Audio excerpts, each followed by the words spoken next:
먼저 40문 제가 질문할 때에 여러분들이 답해 주시기 바랍니다. 자, 먼저 40문입니다. 사람이 마땅히 복종할 규칙으로 하나님께서 처음 나타내 보이신 것은 무엇입니까? 사람이 마땅히 복종할 규칙으로 하나님께서 처음 나타내 보이신 것은 도덕의 법칙이었습니다. 예, 또 41문 제가 질문하겠습니다. 그 도덕의 법칙이 요약되어 나타난 곳은 어디입니까? 그 도덕의 법칙은 십계명에 요약되어 나타나 있습니다. 우리는 39문에서 하나님이 요구하시는 사람의 본분이 무엇인가를 알아보았죠. 한마디로 얘기하면 가장 그 포괄적으로 우리가 대답을 하자면 하나님께서 인간에게 요구하시는 사람의 본분은 하나님의 뜻에 대한 순종이다 하는 것을 우리가 배웠습니다. 그래서 사람은 언제 행복하냐? 언제 행복할까요? 하나님의 뜻을 순종할 때 사람은 가장 복될 수 있습니다. 40문에서는 사람이 마땅히 복종할 규칙으로 하나님이 처음으로 주신 것이 무엇이냐 하면 그것이 도덕의 법칙이다 하는 것이고 그 요약이 바로 십계명이다. 이렇게 이제 40문과 41문에서 우리에게 가르쳐주고 있습니다. 그럼 도덕법이 뭐냐 하는 것입니다. 도덕법. 도덕법은 물론 십계명이 그 도덕법입니다. 십계명이. 그런데 그 이전에 모세를 통해서 주신 율법, 그 율법 이전에 인간을 하나님께서 창조하실 때 그 인간에게 처음으로 주신 것이 바로 도덕 법칙입니다. 이걸 인간에게 하나님이 주셨어요. 그래서 그 대교리문답 92문에 보면 대교리문답 92문에 보면 이 문제를 조금 더 자세하게 다루고 가르쳐주고 있는데 거기 질문이 이렇습니다. 질문은 하나님께서 사람에게 그의 순종의 법칙으로 처음 계시하신 것은 무엇입니까? 여기 이제 대교리문답 92문의 질문이고 거기에 대한 답이 뭐라고 되어 있는가 하면 이렇게 되어 있습니다.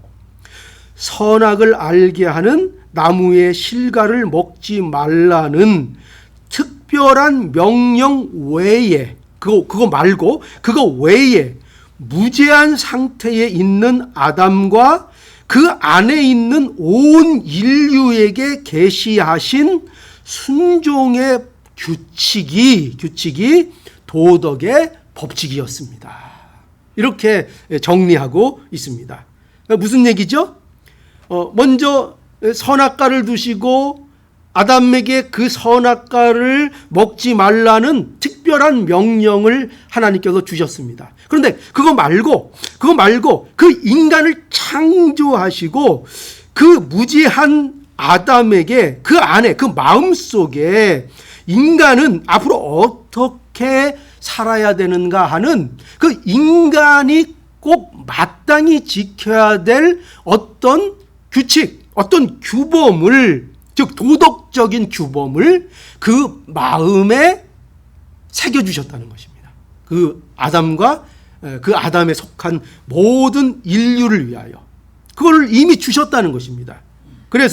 그러니까 이 도덕의 법칙은 하나님은 모세를 통해서 명문화된 율법을 주시기 전에 명문화된 십계명의 돌판을 주시기 이전에 이미 우리 인류에게 아담 때 타락하기도 전에 이미 주신 것이 있는데 그것이 바로 도덕법이다 하는 것을 말씀하고 있는 것입니다. 인간이면 마땅히 지켜야 되는 거. 인간이면 왜 지켜야 되느냐 이렇게 따지지 말고 그런 의심과 그런 조건 이걸 지키면 뭘 어떻게 되고 뭐 때문에 이걸 지키고 이런 조건과 상관없이 단지 인간이면 하나님에게 창조받은 인간이면 마땅히 인간으로서 해야 할 그 어떤 보이지 않는 규칙, 규범, 어떻게 살아야 되는가? 그 문제를 이미 어디에 주셨다고요? 마음에.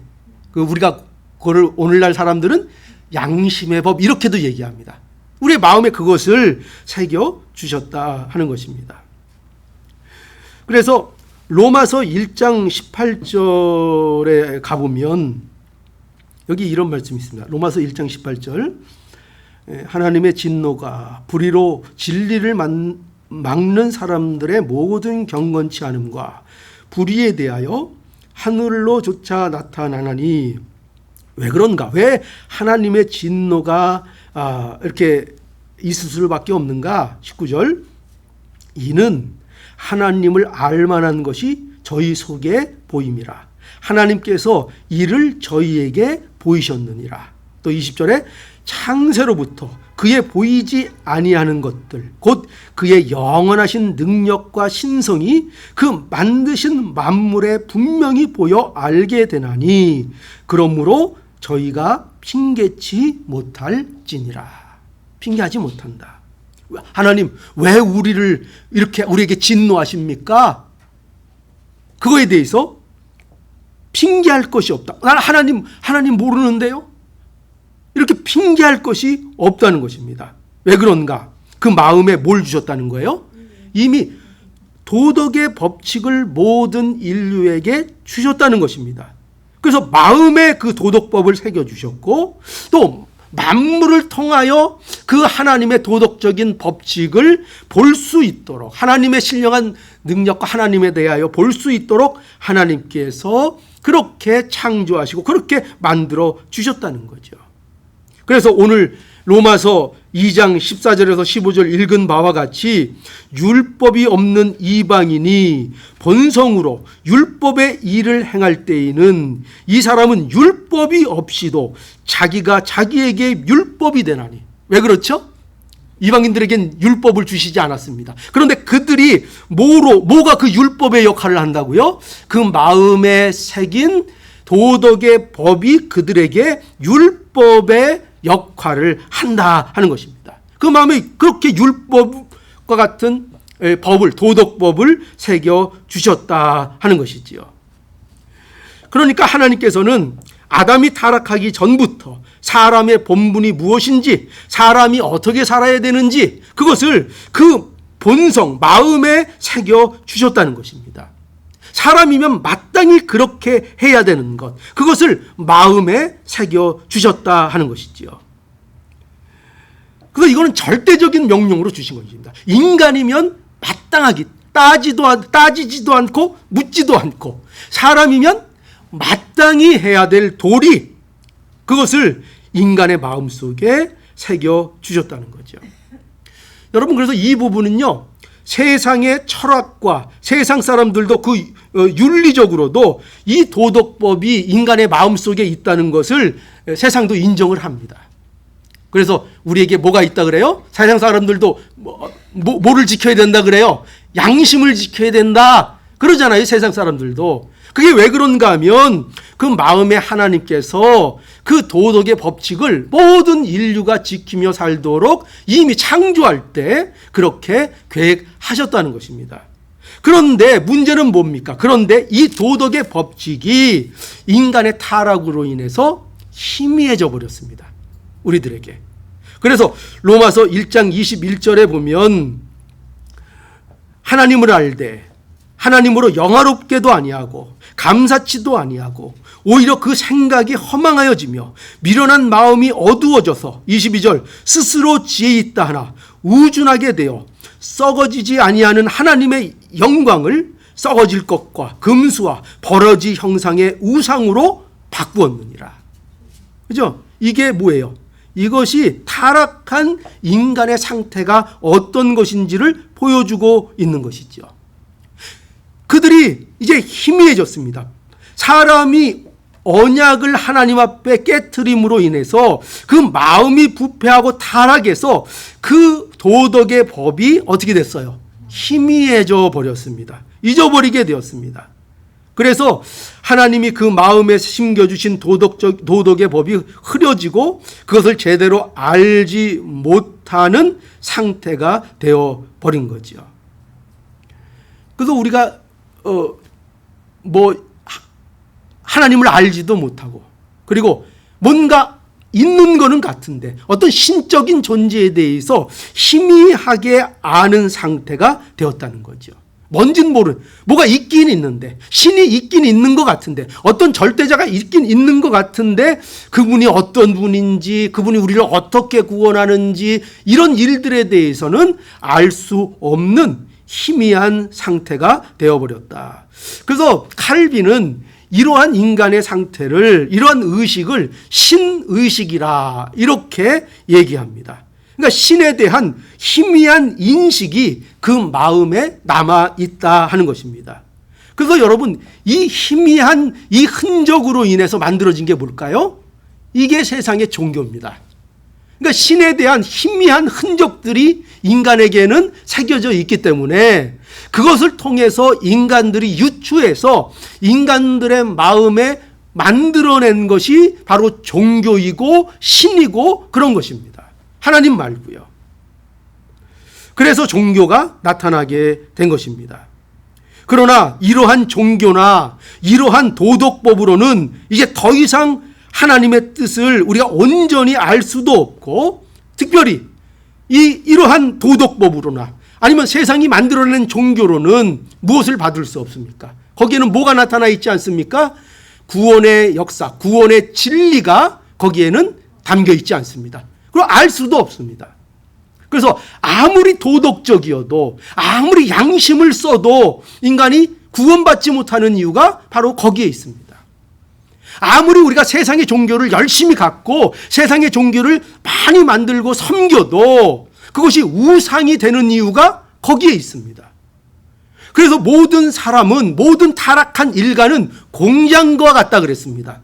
뭐를 만들어내는 공장일까요? 우상을 만들어내는 공장입니다. 모든 인간은 계속 세상에 하나님께서 주신 모든 좋은 것을 받아서 그것으로 우상을 찍어냅니다. 공장처럼요. 마치 공장에서 여러 가지 물건을 탁탁 기계로 찍어내듯이 인간은 우상을 만들어냅니다.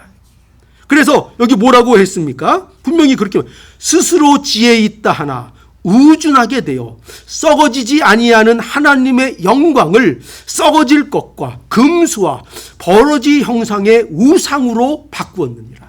우상으로 바꾸는 것입니다. 그래서 그 우상의 절정이 무엇입니까?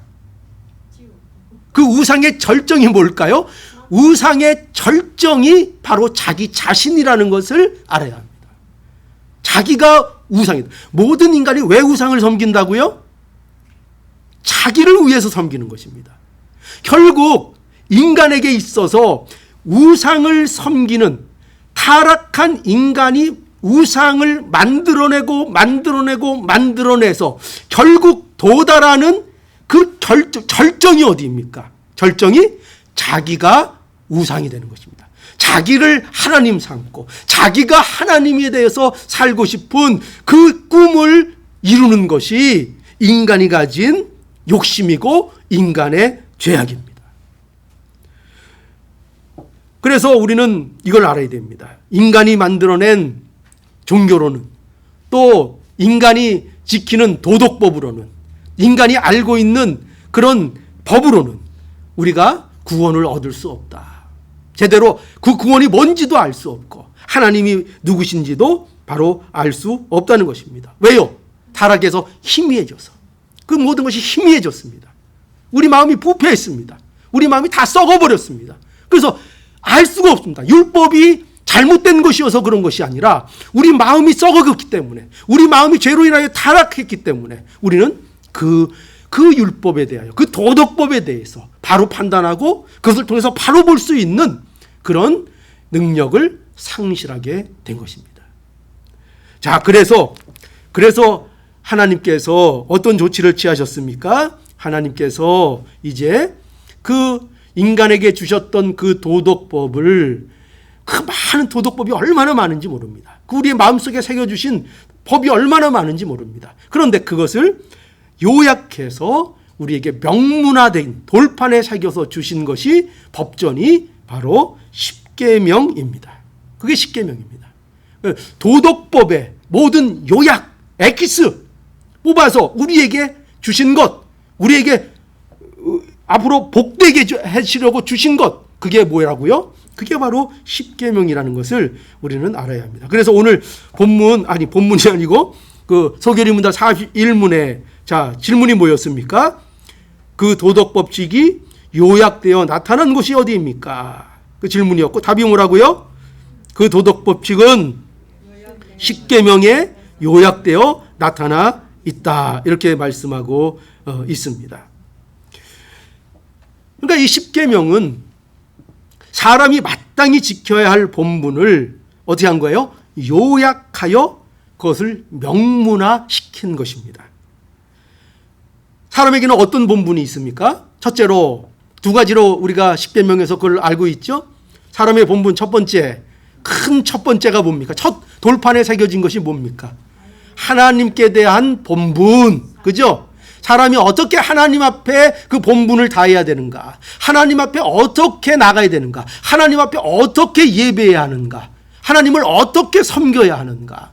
그렇죠? 그것이 우리에게 명문화되어서 주어졌고, 그리고 둘째 돌판에는 무엇이 기록되어 있습니까? 이제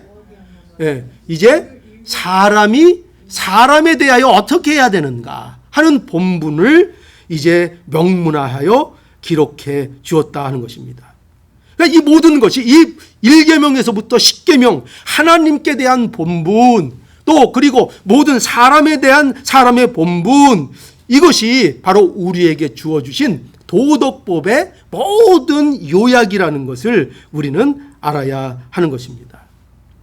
그래서 이 도덕법이라는 것은요, 왜 이게 중요한가?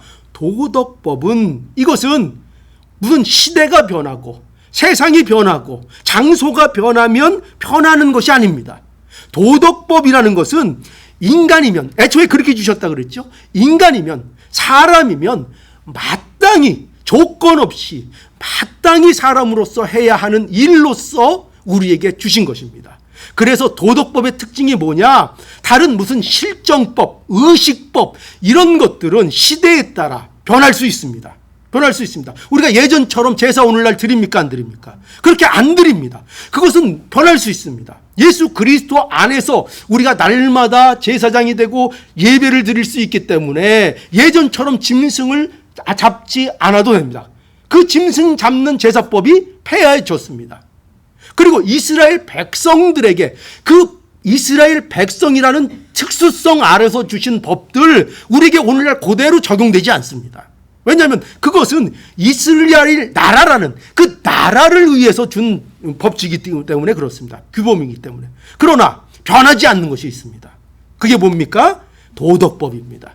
도덕법은 그 시대나 예전이면 지켜야 되고 오늘 현대가 되었으니까 안 지켜도 되고 그런 법이 아니라 도덕법은 그때도 진리고 지금도 진리고 어디에 가서도 진리고 우리가 지켜야 되는 것, 이것이 도덕법이라는 것을 알아야 합니다.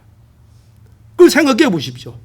하나님을 우상을 섬기지 말고 우상에게 절하지 말고 하나님만 섬기라는 것이 그것이 시대에 따라 변할 수 있는 진리입니까? 예전에는 그게 진리였고 오늘 현대에서는 다른 신들과 함께 섬겨도 되는 것입니까? 그거 아닙니다. 예전에도 하나님만 섬기라고 하셨고 오늘날도 하나님만 섬기는 것이 진리입니다. 그건 시대에 변하는 것이 아닙니다. 부모를 공경하라. 어떻습니까? 옛날에는 공경하고 지금은 공경하지 않아도 되는 그런 법입니까? 아닙니다. 예전에도 부모를 공경해야 했고 지금 오늘날도 아무리 세대가 변하고 세대가 악해져도 부모를 여전히 주 안에서 공경해야 하는 것입니다. 그렇죠? 살인하지 말라. 그거는 예전에는 지켜야 되는 것이고 오늘날은 살인을 해도 되는 것입니까? 오늘은 다 잘 먹고 잘 살고 교육도 많이 받고 했으니까 그까지 뭐 좀 사람 좀 몇 명 죽어도 됩니까? 요새는 키도 크고 얼굴도 잘생겨졌고 배운 것도 많고 그러니까 한 몇 명 죽여도 됩니까? 안 됩니다. 예전에도 그거는 안 되는 법이었고 오늘날도 안 되는 것입니다. 간음은 어떻습니까? 이웃에 대한 거짓 증거는 어떻습니까? 남의 이웃의 것을 탐내는 것은 어떻습니까? 예전에는 없어서 못 살았으니까 탐내도 됐고 지금은 안 됩니까? 뭐 말이 좀 이상한데요? 그때도 안 됐고, 그죠? 예전에도 안 됐고, 예전에도 탐내면 됩니까? 안 됩니까? 안 되죠. 지금도 이웃의 것을 탐내면 안 됩니다. 나의 이익을 위해서 속이고 거짓말하고 이웃을 이용하고 그런 거 예전에도 안 됐고 오늘날도 안 되는 것입니다. 그건 세상이 변함에 따라 변하는 것이 아닙니다. 그것이 우리에게 주신 도덕법이요 바로 십계명이라는 것을 우리는 알아야 합니다. 마땅히 지켜야 되는 것. 그게 요약입니다. 이 십계명의 요약입니다. 그래서 이러한 도덕법인 십계명을 우리에게 주신 이유를 우리는 잘 알아야 합니다. 왜 주셨을까요? 먼저 죄를 알게 하기 위해서 이 십계명을 우리에게 주셨습니다. 인간에게는 인간의 본분이 있다고 했지요. 하나님께 대한 본분, 인간에 대한 본분, 이 본분이 있는데 이것을 언제나 잊지 않고 이 기준을 따라 이 십계명을 따라 그것을 항상 우리에게 점검하도록 사람에 대한 본분을 잘하고 있는가? 거기서 어긋나 있지 않은가? 하나님에 대한 본분을 잘 지키고 있는가? 순종하고 있는가? 그것을 무엇을 통해서 확인합니까? 우리가 뭘 통해서요? 십계명 주신 것을 통해서 날마다 확인할 수 있도록 이것을 우리에게 주신 것입니다. 자신을 점검하라고 주신 것입니다. 그래서 여러분 예수 그리스도를 알면 이 십계명의 뜻이 더 우리에게 깊어집니다. 어떻게 깊어질까요? 살인하지 말라가 어떤 뜻이라는 걸 알게 되죠? 단지 누군가를 칼로 찔러서 죽인 것만이 살인이 아니라 내 형제를 미워하고 욕하고 한 것도 살인이라고 예수님께서는 가르쳐 주셨습니다. 그러면 우리는 이런 말씀 속에서 뭘 알게 됩니까? 뭘 알게 되죠? 우리가 이 하나님의 말씀에 우리를 비춰볼 때 얼마나 우리가 부족한가, 얼마나 우리가 죄인인가, 그것을 우리가 확인하게 됩니다. 이 십계명의 말씀을 볼 때에 우리가 하나님을 얼마나 온전히 사랑하지 못하는가, 그걸 확인하게 되고, 이 십계명을 볼 때에 우리가 이웃을 얼마나 온전하게 사랑하지 못하는가, 이것을 알게 됩니다. 점검하게 됩니다.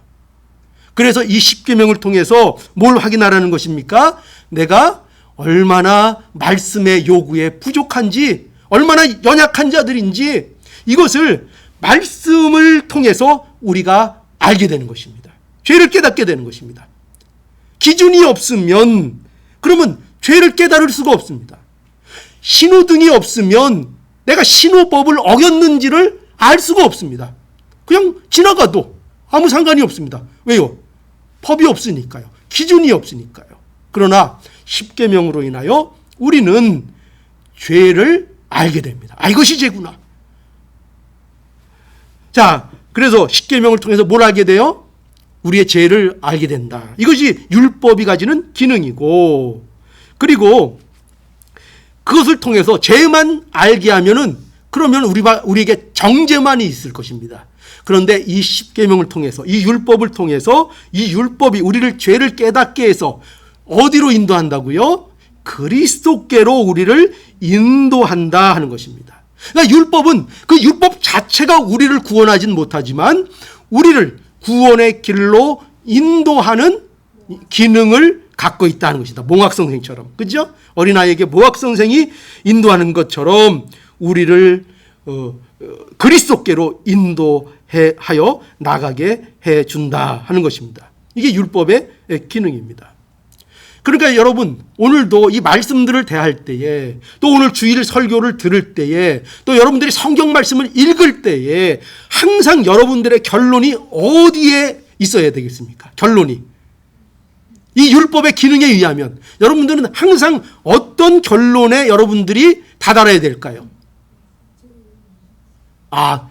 나의 죄를 깨닫고, 그리고 누구를 바라보는 것으로?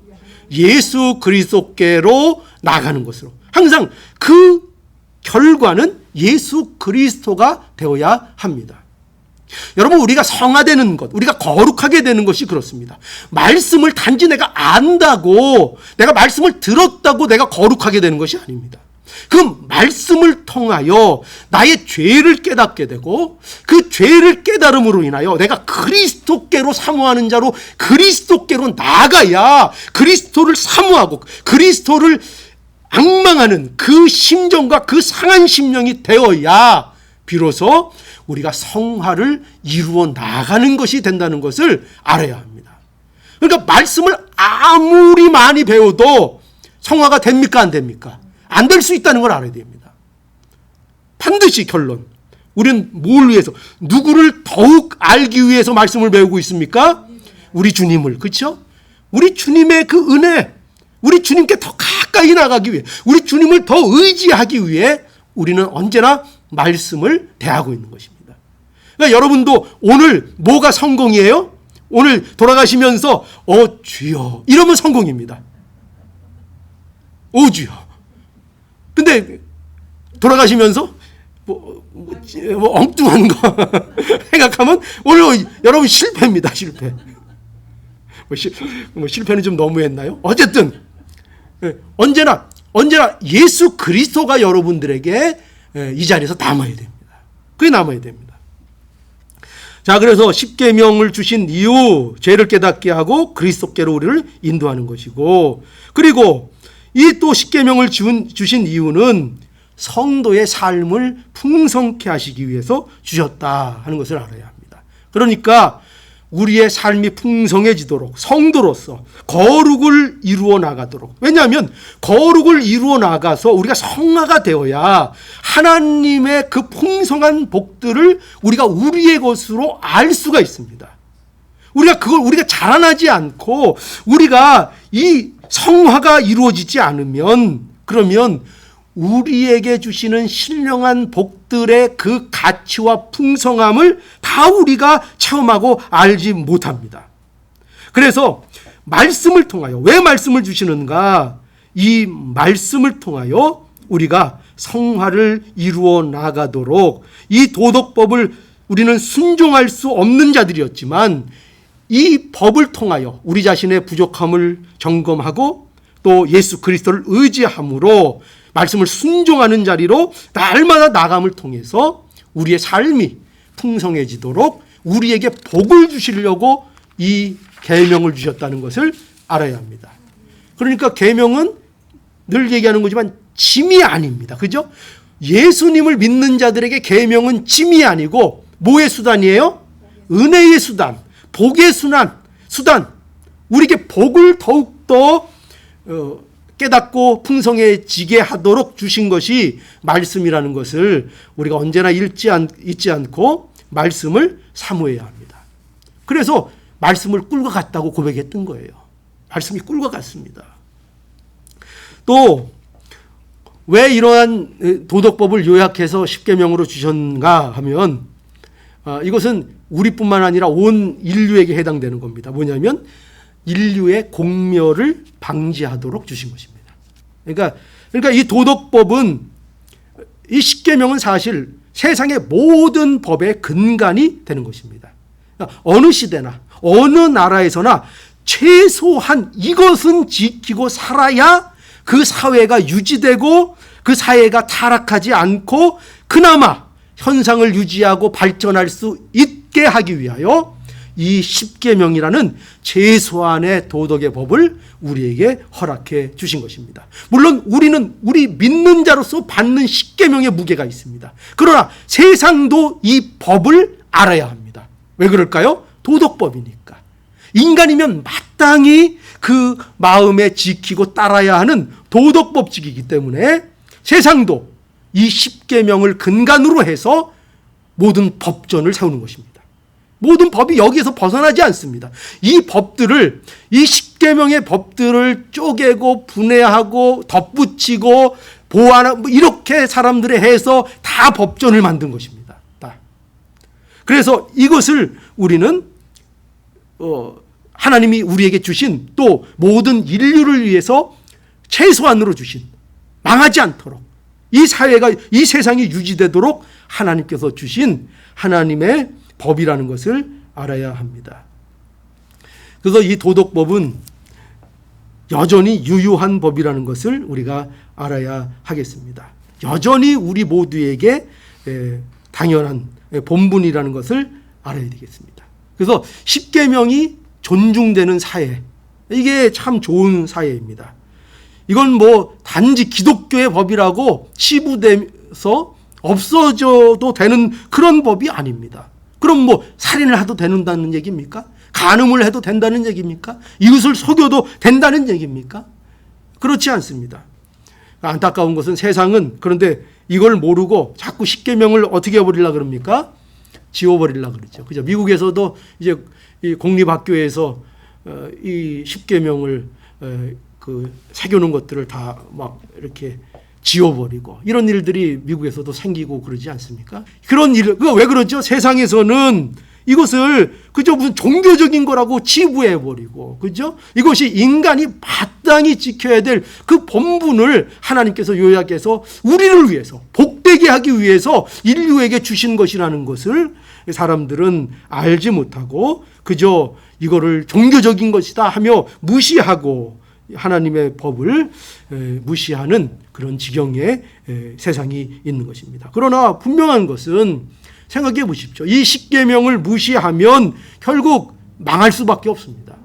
망할 수밖에 없습니다. 살인하지 말라 이거를 무시하면 망할 수밖에 없습니다. 그렇죠? 간음하지 말라, 하나님만 섬기라 이거를 무시하면, 내 이웃을 속이지 말라 이런 것들을 무시하고 하나님의 말씀으로 받아들이지 않으면 그런 사회가 건전할 수 없고, 그런 사회가 참으로 좋은 사회로, 좋은 나라로 유지될 수 없는 것은 너무나도 자명한 사실입니다. 그러니 우리가 우리에게 주신 이 도덕의 법, 그리고 그걸 요약한 십계명, 이거 얼마나 귀한 것인지를 잘 아셔서 소중히 여기시고, 이제 이 십계명을 앞으로는 달달 외도록 달달 외도록 우리가 또 공부를 하고 암기해서 이제 그냥 그 수능 시험 보는 사람들처럼 소결이면 다 또 달달 외고 십계명도 외고 외워서 우리 기준이 잘 될 수 있도록 우리가 해야 하겠습니다. 함께 기도하시겠습니다.